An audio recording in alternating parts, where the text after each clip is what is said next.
Welcome to the channel. Before we begin, please consider liking and subscribing to the channel.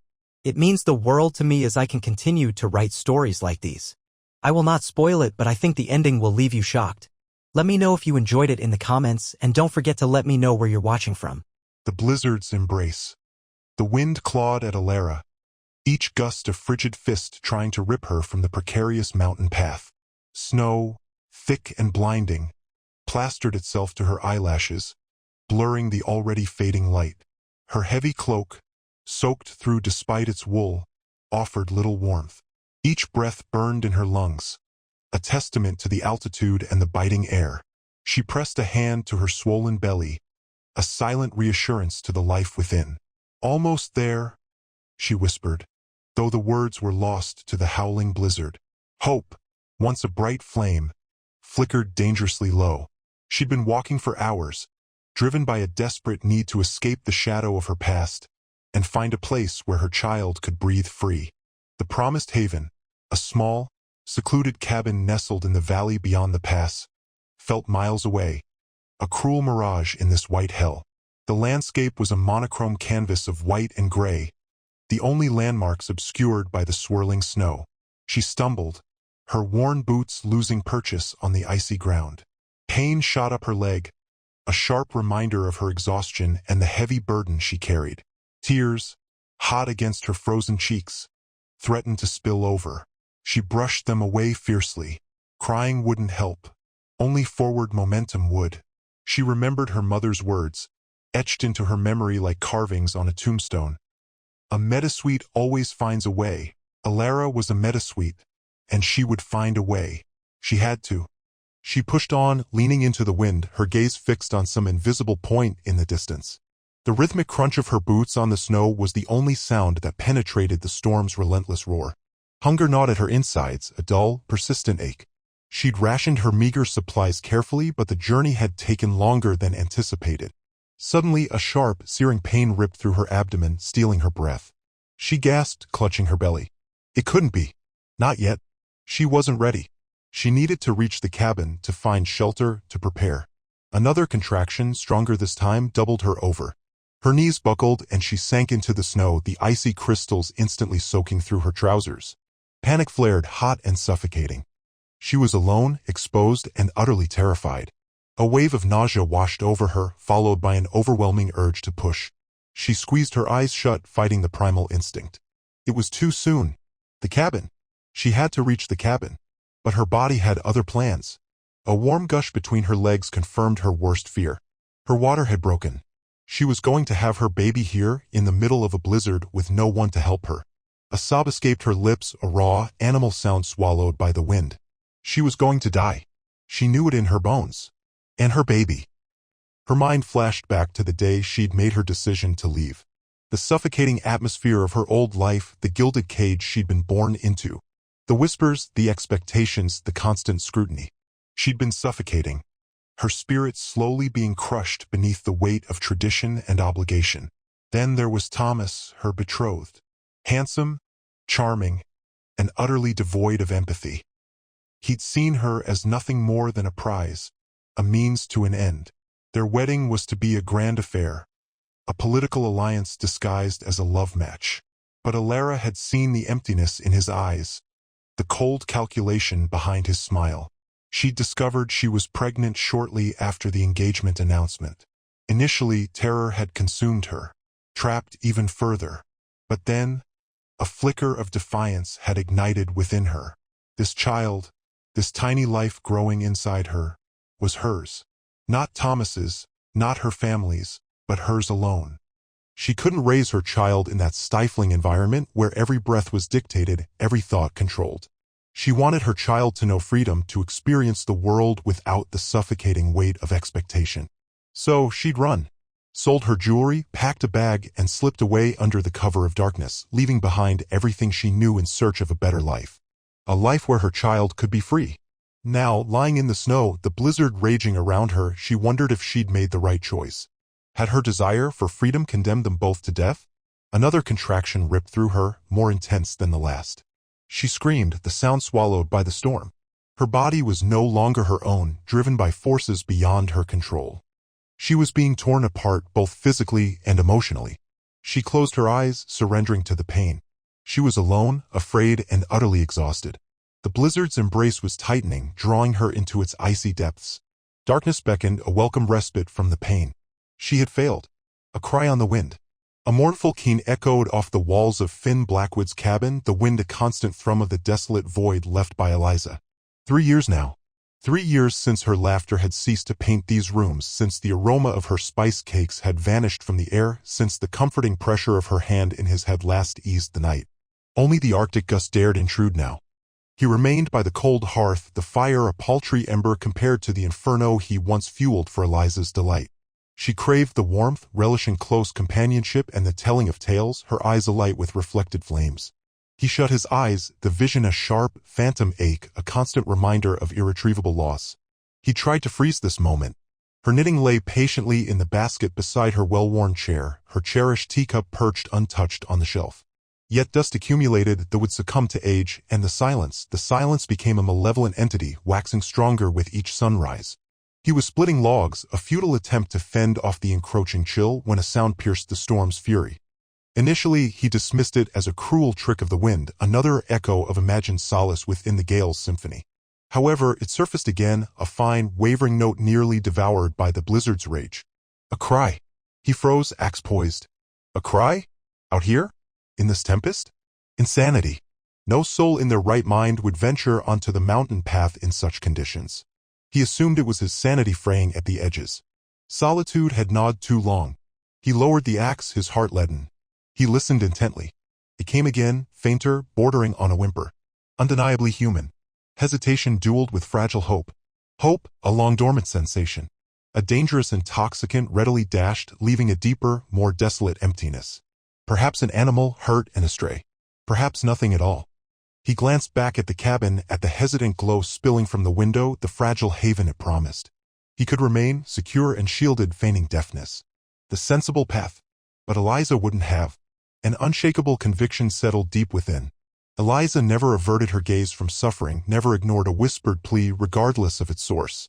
She'd nursed waifs back to health, consoled grieving neighbors, extended a helping hand without fail. He inhaled deeply, the frigid air biting. He couldn't ignore it. He couldn't bear the weight if he did. He snatched his heaviest coat from the hook, cinching it tight. He gathered thick gloves and a woolen cap, donning them swiftly.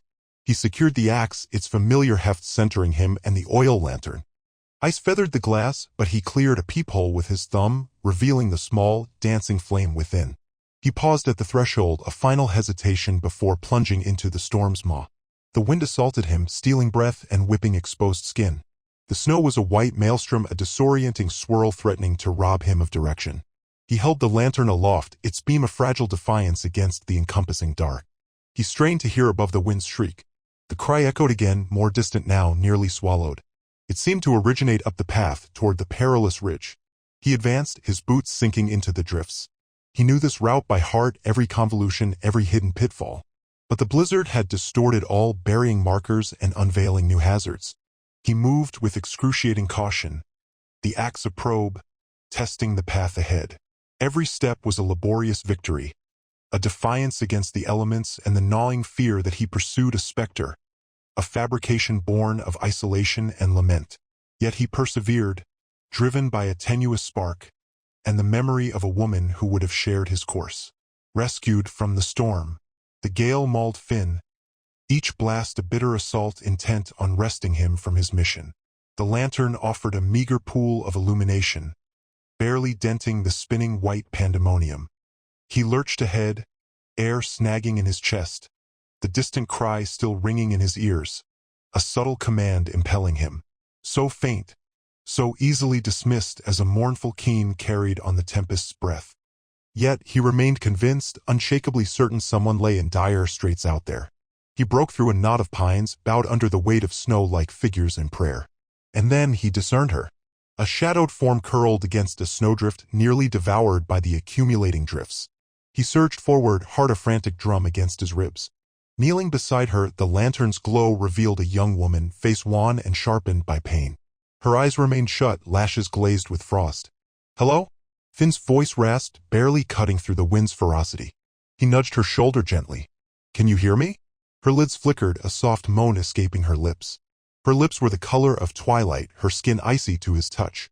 He knew shelter was paramount and swift. He sought a pulse, discovering a thready, hurried beat beneath his fingers. No obvious wounds presented themselves, yet her precarious state was undeniable.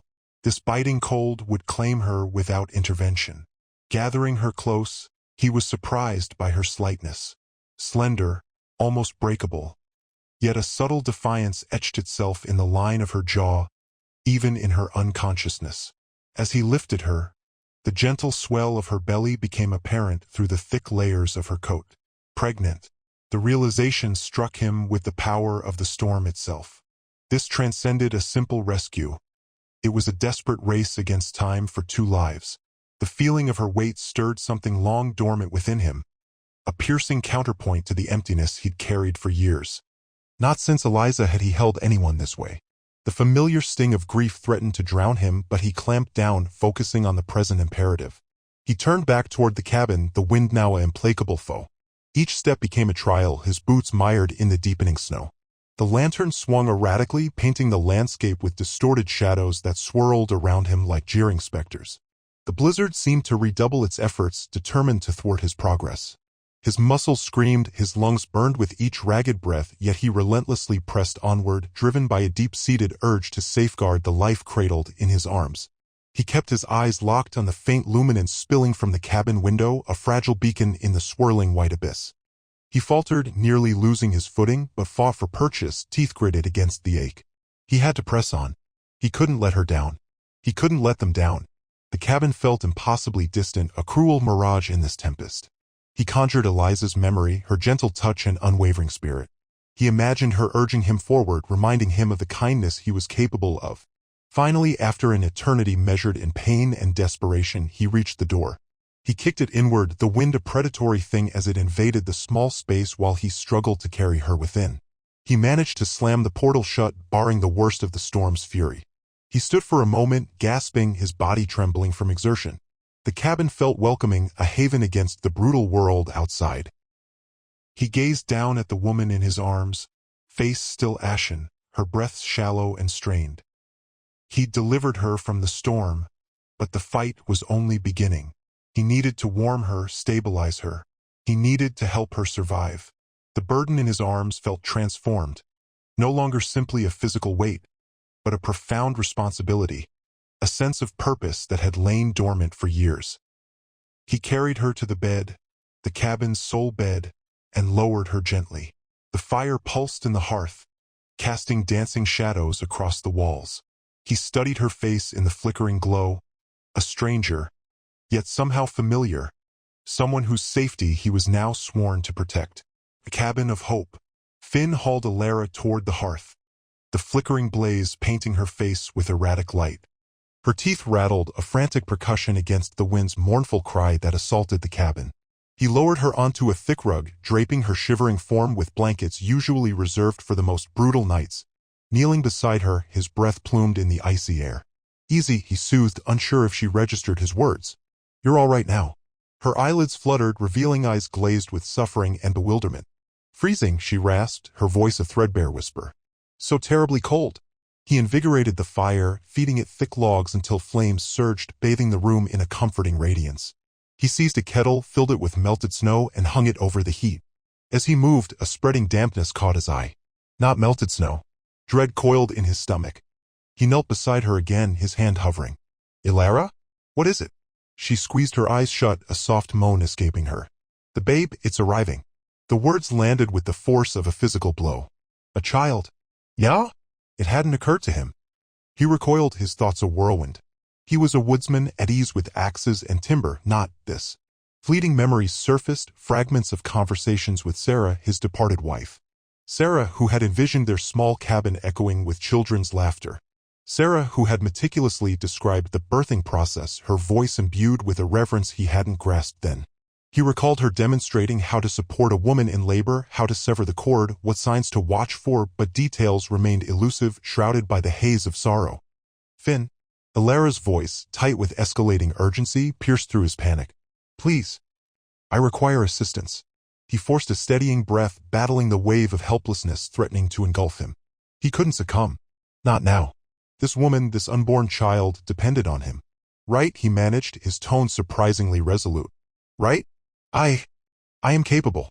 He moved with renewed resolve, propelled by adrenaline and the fervent hope that he could somehow resurrect Sarah's teachings. He gathered clean cloths, a bowl of water, and his keenest blade, pausing to sterilize the metal in the dancing flames.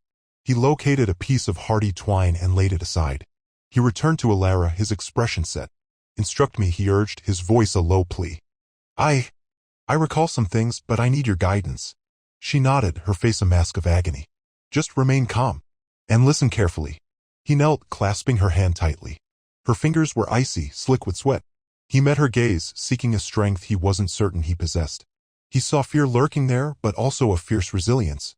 And something more, something that resonated within him, a desperate, unspoken prayer for hope. He inhaled deeply, willing himself to be strong, to be the steadying influence she craved. I am here, he affirmed, his voice solid. I am not leaving. He began to sponge her forehead with a cool cloth, focusing every ounce of concentration on her, on the immediate task. The wind's keening wail persisted, a constant reminder of the unforgiving world beyond the cabin's protective walls. Yet inside, bathed in the fire's golden luminance, a different tempest gathered momentum. A tempest of life, of anticipation, and of a bond neither could have anticipated. He was simply a grieving widower and she a pregnant woman fading in the snow, but perhaps, just perhaps, they could both find salvation. The gift of life. With one final, grueling surge from Alara, the babe arrived, a slick, squalling marvel now resting in Finn's unsteady grip. He cleared the infant's airways, the rope movements a stark contrast to his earlier dismissal of Sarah's old wives' tales of birthing, which now felt like divine guidance. The tiny face, screwed up and flushed, released another keening cry, a sound that belied her fragile form. Swaddling her in the softest wool blanket he could locate, one Sarah had spun ages ago, still faintly scented with lavender, he carefully settled the bundle in Alara's arms. Alara's gaze, still clouded with pain, softened as she beheld the child. She's exquisite, she breathed, her voice a mere rasp. A fragile smile graced her lips. Thank you, Finn. A knot tightened in his throat, choking off his words. Not yet. The battle's far from won. He threw himself into cleaning the aftermath, tearing linen into strips for makeshift dressings, trying to ignore the crimson blossoming across the floorboards. Outside, the tempest howled like a tormented beast, its fury shaking the cabin. The very elements seemed to be contesting Alara's claim to life. Soon, Alara's breathing became shallow and ragged. Her color waned, leaving her complexion like bleached bone. She clutched the baby instinctively, but her hold was visibly slackening. Alara!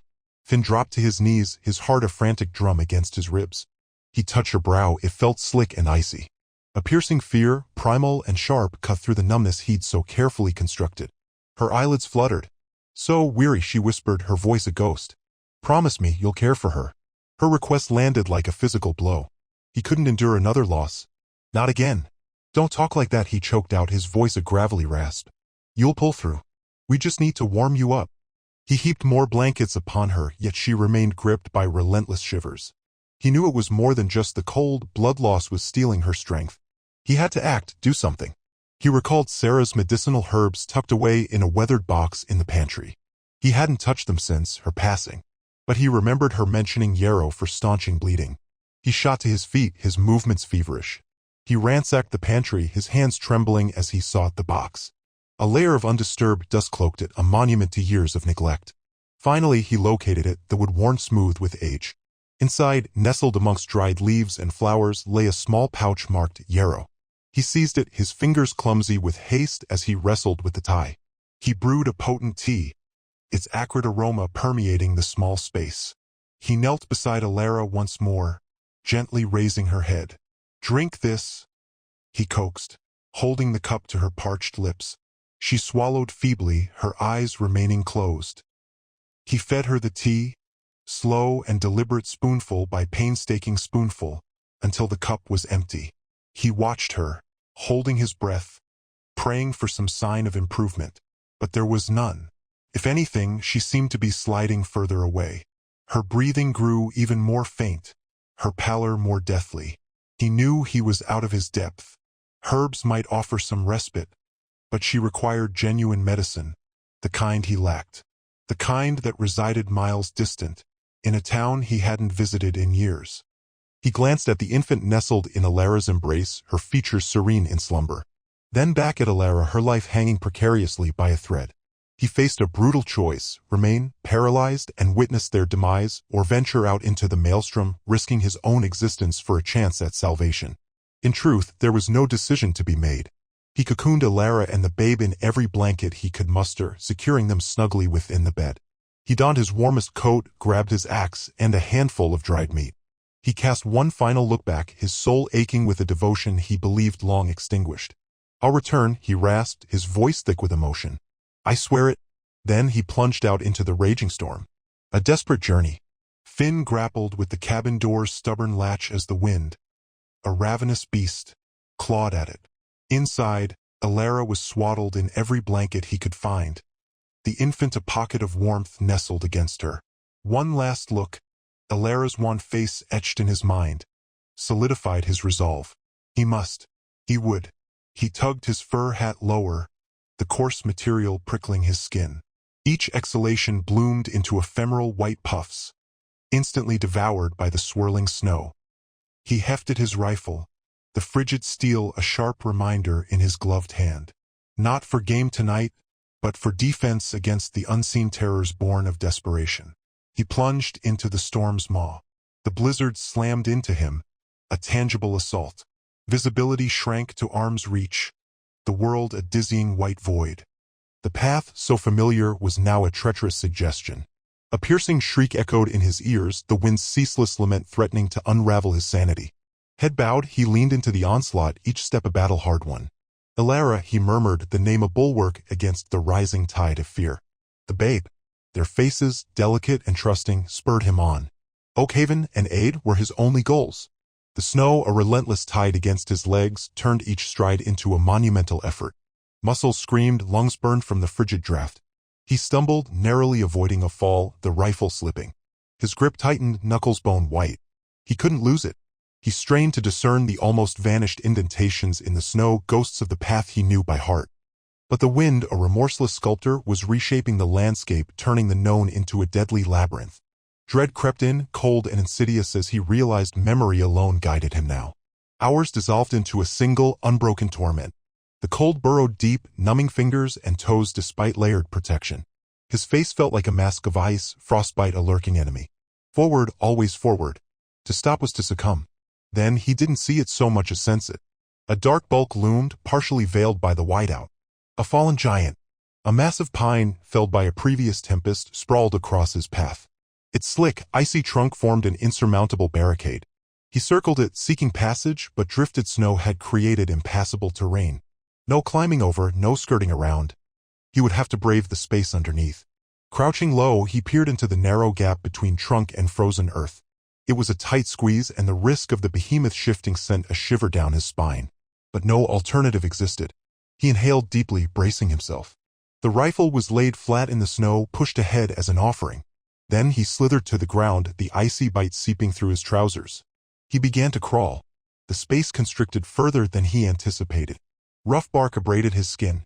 He felt the tree's crushing weight, a claustrophobic's nightmare. Inch by excruciating inch, he pressed on, heart hammering against his ribs. A sudden shift. A cascade of ice crystals and snow assaulted him, followed by a sickening creak from the ancient pine.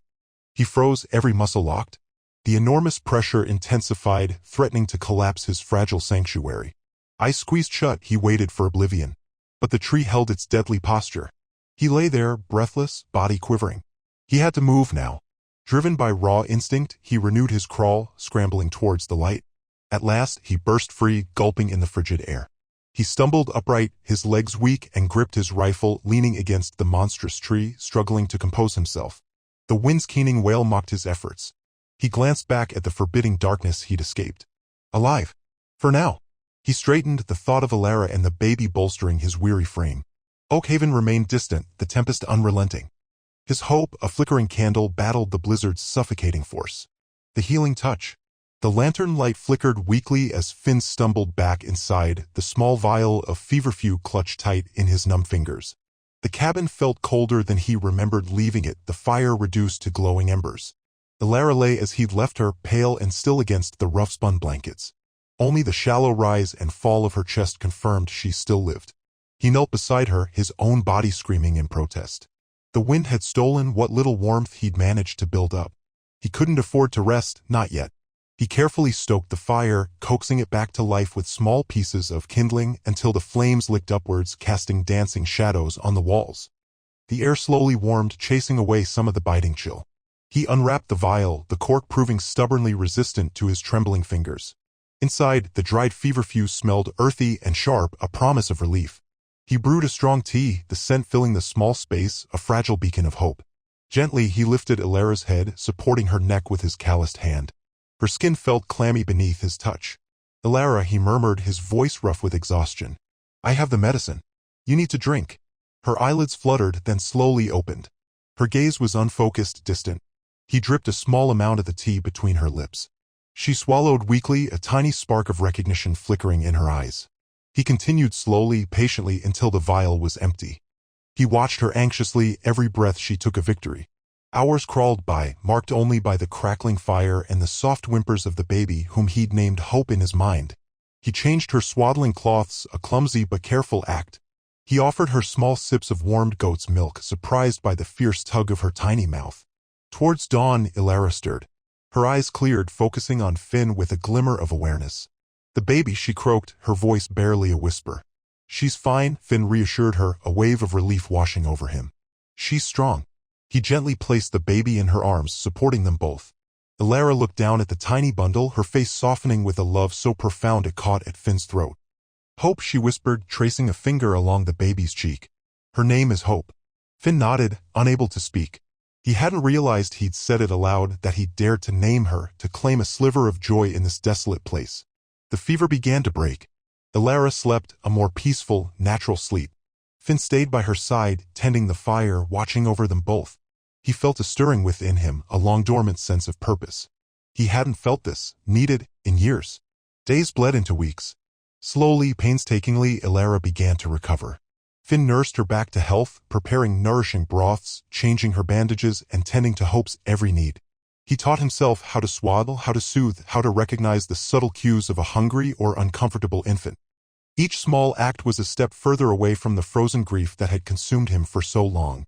He noticed the small things, the way Ilara's eyes crinkled at the corners when she smiled at Hope, the strength returning to her grip, the color slowly returning to her cheeks. She was a fighter, he realized, a survivor. And so was Hope. One afternoon, Ilara sat up in bed, her back propped against the rough-hewn headboard. She watched Finn as he mended a tear in one of Hope's swaddling cloths, his brow furrowed in concentration. "Thank you, Finn," she said softly. "For everything." He looked up, startled. "You would have done the same for me," he replied, though he wasn't sure if that was true. He hadn't done anything for anyone in so long. "I don't know," Ilara admitted, her gaze unwavering. "But you did. You saved us both." A silence fell between them, heavy with unspoken words. Finn looked down at his hands, calloused and scarred from years of hard labor. He didn't feel like a hero. He felt tired, but also something else. Something akin to hope. Ilara reached out and gently touched his hand. "What will you do now?" she asked, her voice filled with genuine curiosity. Finn looked at her, at Hope nestled in her arms, and for the first time in a long time, he didn't know the answer. He only knew that he couldn't imagine going back to the empty silence of his former life. The healing had begun, for both of them, and it was a path they would have to walk together. Whispers of a new life. The fever retreated like a thief in the night, leaving Ilara weak but lucid. Hope nestled beside her, suckled with renewed vigor. The cabin, once a sanctuary from the storm, now felt like a cradle humming with the quiet rhythm of their shared breath. "Thank you, Finn," Ilara whispered, her voice raspy. "For everything." Finn, who had been meticulously sharpening his axe by the fire, looked up, his eyes meeting hers. The starkness that usually clouded them seemed to soften, replaced by a flicker of something akin to peace. "You would have done the same." The days that followed were a slow dance of recovery and rediscovery. As Ilara regained her strength, she insisted on helping with the chores. The rhythmic thud of the axe, once a solitary sound, was now punctuated by Ilara's laughter as she struggled to split a log, sending splinters flying. Finn, initially hesitant, found himself chuckling along, the sound foreign and rusty, yet undeniably welcome. He taught her how to identify edible plants, pointing out the delicate fiddleheads unfurling near the creek and the vibrant green of wild spinach. She, in turn, showed him how to weave willow branches into baskets, her nimble fingers moving with practiced ease. The cabin, once a testament to Finn's solitary existence, began to reflect their shared life, adorned with Ilara's handiwork and filled with the aroma of simmering herbs and freshly baked bread. One crisp afternoon, a knock echoed on the sturdy wooden door. Finn tensed, his hand instinctively reaching for the axe leaning against the wall. He hadn't had a visitor in months, perhaps years. Ilara, sensing his unease, placed a reassuring hand on his arm. "It will be all right," she murmured. Finn opened the door to find Agnes Plumtree standing on the porch, her weathered face etched with concern. In her calloused hands, she held a basket overflowing with fresh eggs, a loaf of crusty bread, and a jar of golden honey. "Heard you had company, Finn," Agnes said, her voice gruff but her eyes kind. "Thought you might appreciate some supplies." Finn stepped aside, allowing her to enter. Agnes's gaze swept over the cabin, taking in the changes, the colorful woven rugs, the drying herbs hanging from the rafters, the cradle nestled near the fireplace. Her eyes lingered on Ilara, who stood holding hope, a tentative smile on her face. "Welcome to the mountains, girl," Agnes said, her voice softening. "You found yourself a good man here." Ilara dipped her head in acknowledgement. "He saved our lives, Agnes. We are forever in his debt." Agnes spent the afternoon with them, sharing stories of the mountain community and offering Ilara advice on raising hope. She spoke of the upcoming spring planting, the annual harvest festival, and the importance of community spirit. Her presence filled the cabin with a sense of warmth and belonging, a stark contrast to the isolation Finn had grown accustomed to. Days later, as the sun dipped below the horizon, painting the sky in hues of orange and purple, another visitor arrived. This time it was Jonas Fairweather, his polished boots crunching on the frozen ground. He cut a striking figure in his tailored coat and fur-lined gloves, a stark contrast to Finn's rough-spun attire. "Finn, my friend," Jonas boomed, his voice echoing through the valley. "I heard rumors of a new arrival and couldn't resist paying a visit." Jonas's gaze fell on Ilara and his eyes widened in appreciation. He swept off his hat, revealing a carefully coiffed head of hair. "And who might this lovely lady be?" Finn stepped forward, his voice low. "Ilara is a guest in my home, Jonas." "What brings you here?" Jonas, seemingly oblivious to Finn's displeasure, turned his charm on Ilara. "Ilara, my dear, I'm Jonas Fairweather, purveyor of fine goods and opportunities. I couldn't help but notice your potential. I'm always on the lookout for talented seamstresses and craftswomen to showcase their work in the city. You wouldn't happen to possess such skills, would you?"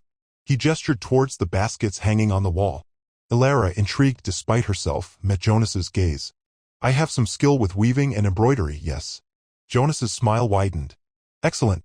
I could arrange for you to travel to the city where you could sell your wares for a handsome profit. A chance to make a new life for yourself, perhaps?" He paused, letting his words sink in. Away from this isolation. He glanced around the cabin dismissively. Ilara's gaze flickered between Jonas and Finn, a storm of conflicting emotions swirling within her. Finn stood rigid, his jaw clenched, his eyes fixed on Jonas. Hope stirred in her arms, her soft whimper a reminder of the delicate life she held. The whispers of a new life, a life beyond the mountains, mingled with the quiet comfort of the cabin, creating a symphony of uncertainty that echoed in the stillness of the evening. Under a starlit sky, the woodsy, smoky tang of the air still clung to Ilara as she walked, Jonas's enticing vision echoing through her thoughts. Silk gowns, bustling markets, a life unshackled from the persistent quiet. He painted a vibrant tableau so unlike her present reality, a place where she could transcend mere survival. But when she turned back toward the cabin, its window a beacon of warmth against the icy ground, something deeper tugged at her. A bond forged in shared adversity and unspoken understanding. "Finn." She pictured his hands, work-worn yet tender as he cared for little Wren. She recalled the rare moments his gaze, usually shadowed with melancholy, ignited with pure joy while watching Wren. The comforting rumble of his voice reciting childhood stories resonated in her memory, as did the intensity of his gaze at times, as if he glimpsed something within her she couldn't see herself. Jonas presented a future, yes, yet one built on the shaky foundation of uncertain prospects. Here, nestled amidst the unforgiving wilderness, she'd discovered something genuine, something solid, home. And perhaps something infinitely more. Ilara retraced her steps, the rhythmic crunch of her boots a counterpoint to her quickening pulse. She found Finn outside, splitting wood beneath the glittering expanse of the night. The bracing air carried the resinous scent of freshly cleaved wood, a subtle sweetness threading through it. Each swing of the axe was a study in efficient power. He stilled at her approach, the blade suspended. In the firelight's glimmer, she saw a silent question bloom in his eyes. Jonas, she began, her voice hushed. He offered me a life in the city. A fresh start. Finn remained mute, his gaze fixed and unwavering. He set the axe down, the sound muted by the blanket of snow. Elara drew closer, drawn to the radiating heat. But I don't desire it. The words lingered, heavy with unspoken significance. She detected a fleeting spark in his depths, a fragile hope she hadn't dared conjure. I belong here, Finn, she declared, her voice gaining conviction. With you. With Ren. Another step closed the gap between them. Her hand, trembling almost imperceptibly, reached to touch his cheek. Beneath the rough, weather-beaten surface, she felt the vibrant thrum of his existence. I love you, Finn, she confessed, the words tumbling out in a rush. More than I ever imagined possible. The ensuing quiet was punctuated only by the fire's crackle and a distant wolf's lament. Finn's breath hitched. He enveloped her hand with his, callous fingers surprisingly gentle against her skin. Elara, he began, his voice thick with emotion. I never thought I could feel this way again. After Sarah. He trailed off, the ghost of past pain clouding his features. But you, he resumed, his gaze anchoring with hers. You and Ren, you resurrected me. You proved love and hope were not lost. He drew her closer, his arms a safe harbor. I love you too, Elara, he murmured, his voice raw. More than words can convey. Elara nestled into him, her heart swelling with such profound joy that tears welled in her eyes. She'd unearthed her sanctuary, her family, her love in the most unlikely of environments. They remained embraced, the firelight painting their faces with flickering shadows. Above, the stars blazed like celestial diamonds scattered across black velvet. Finn eased back slightly, his hands cupping her face. We'll forge a life here, Elara, he vowed, determination blazing in his eyes. A rich life, brimming with love and laughter. A life for us and for Ren. Elara's smile bloomed, her spirit soaring. Yes, she breathed. Together. He kissed her then, a slow, lingering kiss that sealed their commitment, a promise whispered into the starlit expanse. The frigid air held no sting, the wilderness no sense of isolation. They possessed each other, and that was everything. Beneath the silent witness of the cosmos, Finn and Elara had discovered their forever.